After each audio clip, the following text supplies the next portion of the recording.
I am programming the Homelink today on the 2017 Mini Cooper Clubman. Inside the car, turn on the accessory mode. On the mirror inside the car, there are 3 buttons right here.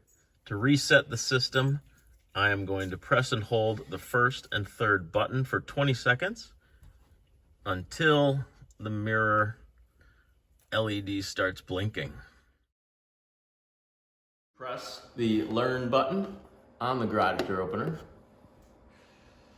Now that it's yellow, I have 30 seconds to go inside the car and press the button that I want to program.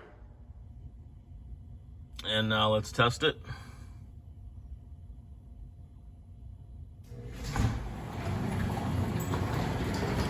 And the garage door works, and in comes the dog.